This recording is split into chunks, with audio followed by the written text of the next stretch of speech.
Karena hidup itu sebenarnya tidak rumit. Yang buat rumit itu adalah kita sendiri. Assalamualaikum warahmatullahi wabarakatuh.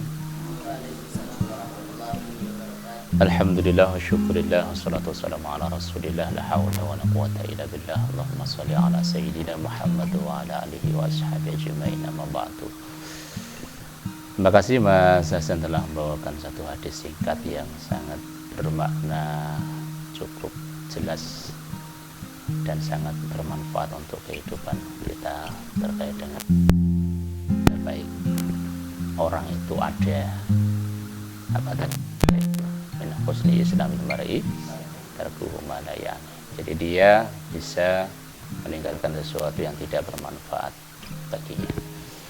Waktu pada tahun 2006 ya, pada tahun 2006 saya masih aktif menjadi mahasiswa di salah satu universitas di Solo ya. Kenyamanan saya dapat waktu itu bisa banyak berbuat, saya kira bisa banyak berbuat hal-hal yang mungkin bisa dilakukan oleh mahasiswa yang lain.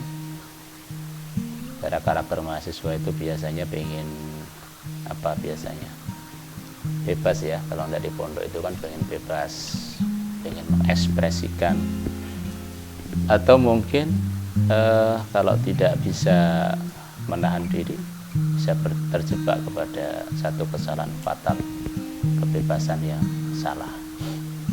Nah, waktu itu kebetulan saya betul-betul menikmati menjadi mahasiswa dan betul-betul punya peluang untuk saya bisa melakukan ekspresi kebebasan saya sebagaimana mungkin mahasiswa yang lain.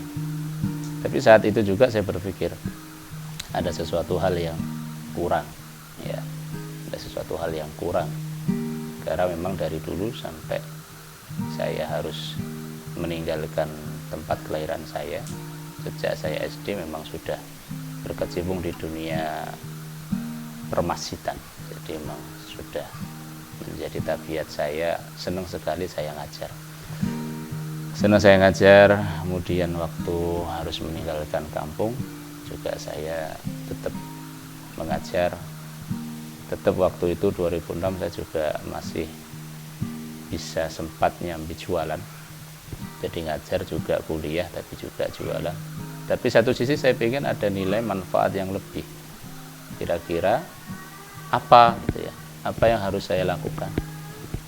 Ada waktu-waktu yang menurut saya lumayan banyak untuk bisa melakukan sesuatu, tapi waktu itu nggak tahu apa gitu.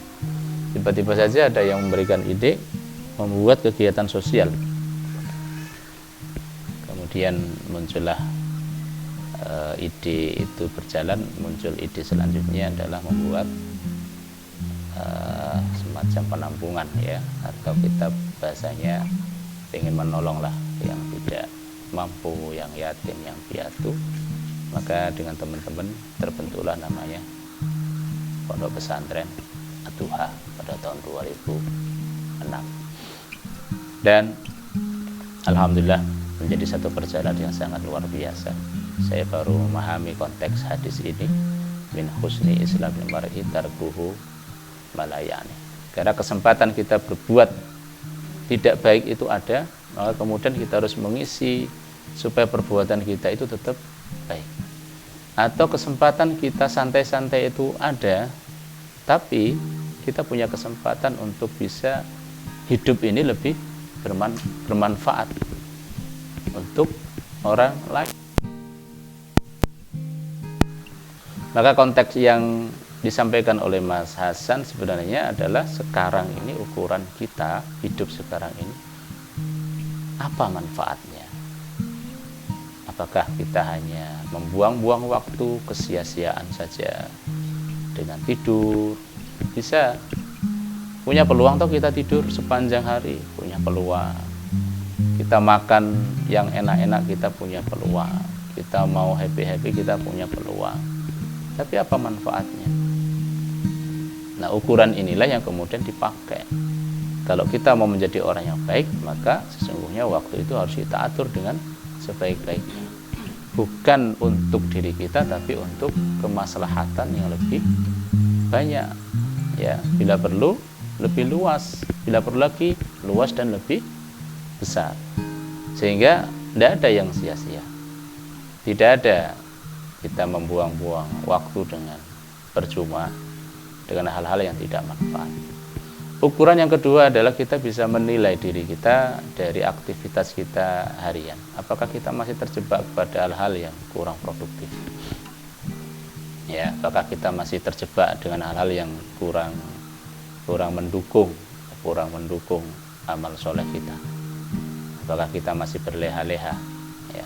Jadi kalau kita sudah bisa lolos dari perbuatan yang kurang baik, ya, yang di awal tadi saya sampaikan, kita bisa lolos dari hal-hal yang mendatangkan mudarat bagi orang lain, kita bukan menjadi orang yang zalim. Ukuran yang kedua adalah kita bisa milih lagi konteks pada diri kita sekarang ini, manfaatnya seperti apa.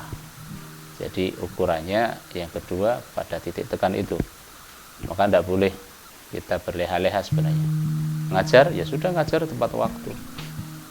Ya, kalau nanti suatu saat kita di posisi kerja, ya kerja. Betul-betul kita kerja. Ya. Kemudian di posisi kita nanti harus tidak kerja, misalnya ya sudah selesai dari tugas kita harus berpikir lagi. Ini apa ini kebaikan yang harus kita lakukan? Kalau untuk sosial sudah, untuk keluarga sudah, coba untuk diri sendiri. Tilawahnya mungkin. Ya, atau mungkin kita ngaji itu maksudnya bisa kita mendatangkan kiai atau sambil santai-santai daripada muter yang tidak benar. Mungkin ya bisa juga kita mengikuti kajian di online, banyak sekali di YouTube itu banyak. Selain kita mendatangi guru kita secara nyata, kita bisa sambil santai mendengarkan Gus Baha. Luar biasa itu ilmu beliau itu. Terus kemudian Ustadz Adi Hidayat, Ustadz Abdul Somad. Hal-hal yang seperti itu yang saya kira akan membuat hari-hari kita penuh dengan keberkahan, hari-hari kita ini dilalui dengan penuh kemanfaatan. Karena hidup itu sebenarnya tidak rumit. Yang buat rumit itu adalah kita sendiri. Asalkan kita bisa betul-betul mengelola waktu dengan baik untuk kebaikan kita. Dan kita selalu bertanya, hari ini apa kebaikan yang bisa kita lakukan? Ya insya Allah akan banyak hal yang positif yang akan kita beri untuk diri kita dan juga untuk orang lain di sekitar kita. Mudah-mudahan kita semakin baik setiap hari, setiap waktu. Allahumma amin. Assalamualaikum warahmatullahi wabarakatuh.